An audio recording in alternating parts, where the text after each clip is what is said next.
लोकसभा निवडणुकीमध्ये उपराजधानी नागपूरमध्ये फक्त 54% इतकं मतदान झालं. म्हणजेच तब्बल 46% नागपूरकर किती बेजबाबदार आहेत असंच कुणालाही वाटेल.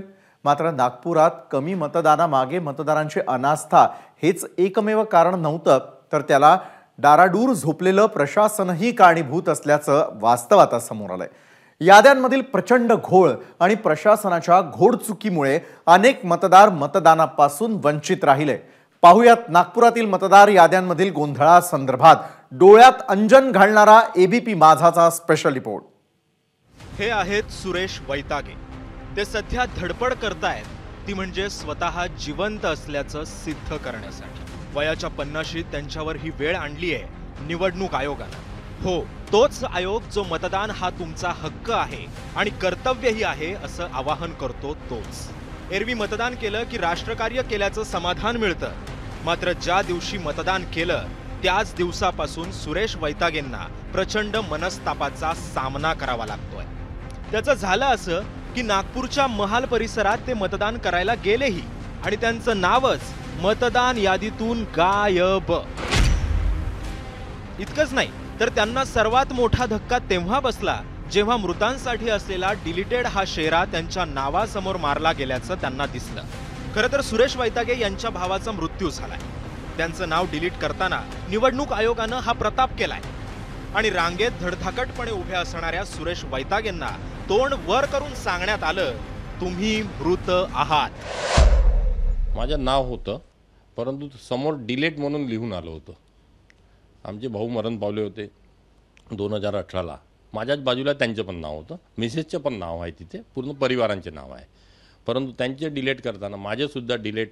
मी म्हटलं मी जिवंत आहे बा, समोर आहे तुमच्या, तर आम्ही काही नाही करू शकत म्हणे. तर गोंधळ दिसला तिथे. मग नंतर डेप्युटी कलेक्टरनी फोन केला. त्यांनी समोर पाहायला थोडा वेळ घेतला. मला अर्धा तास थांबलो मी. 2-3 फोन केला. परंतु आपण प्रेस लाईनचे असल्यामुळे आपण काही जास्त तिच्यात फक्त कलेक्टरला आपण सांगू शकतो, बाकी काही नाही करू. तर तुम्हाला मतदान करता आलं की नाही आलं? नाही आलं. हे झालं सुरेश वैतागेंचं.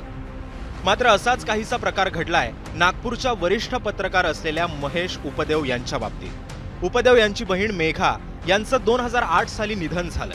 त्यानंतर निवडणूक यादीतून त्यांचं नाव वगळण्यासाठी उपदेव कुटुंबानं अर्ज केले. मृत प्रमाणपत्र सादरही केलं.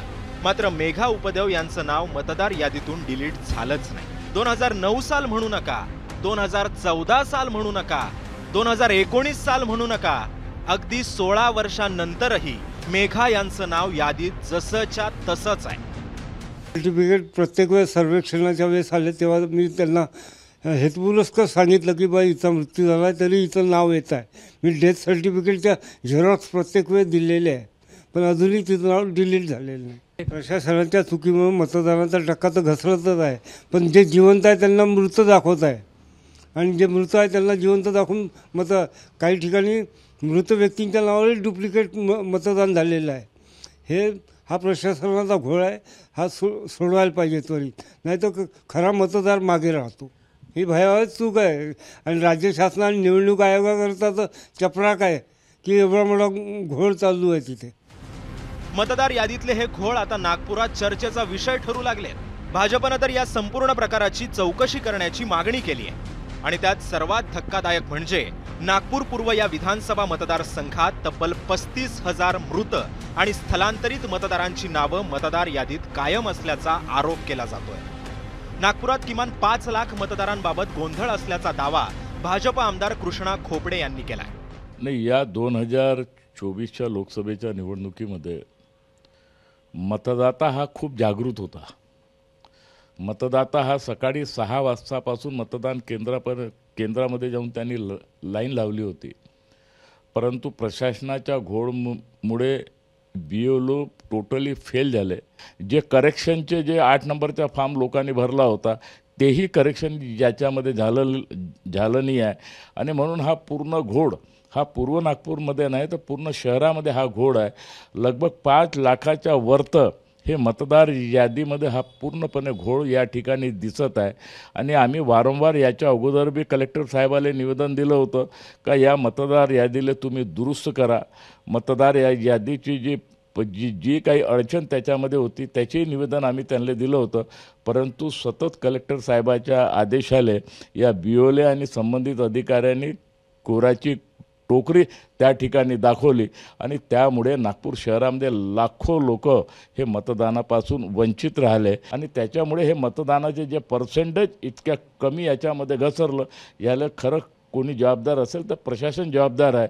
जिल्हाधिकाऱ्यांनी याच्यावर तातडीने जो कोणी याच्यावर जबाबदार असेल त्याला तर नोकरीतूनच सस्पेंड करण्याची आवश्यकता आहे असं मला वाटतं. नागपुरात यंदा मतदानाचा टक्का वाढेल आणि नागपूरकर मतदान करून डिस्टिंक्शन मध्ये उत्तीर्णही होतील असा बडेजाव करत निवडणूक आयोगानं ढोल वाजवले होते. मात्र आता हे सगळे दावे यंदा फोल ठरल्याचं दिसून आलंय. त्यातच अंगाची लाही लाही करणाऱ्या उन्हात मतदान करायला आलेल्या मतदारांना प्रशासन साधी सावलीही देऊ शकत नसल्याचा आरोप होतोय. म्हणूनच नुसती मतदार केंद्र सजवून वेगवेगळ्या थीम्स राबवून मतदानाचा टक्का वाढत नसतो, तर त्यासाठी निवडणूक यादीतले घोळ हे वेळेत मिटवणं गरजेचं असल्याचं जेव्हा प्रशासनाला कळेल, तोच लोकशाहीसाठीचा खरा सुदिन असेल. रजत वशिष्ठ, एबीपी माझा, नागपूर. एबीपी माझा, उघडा डोळे बघा नीट.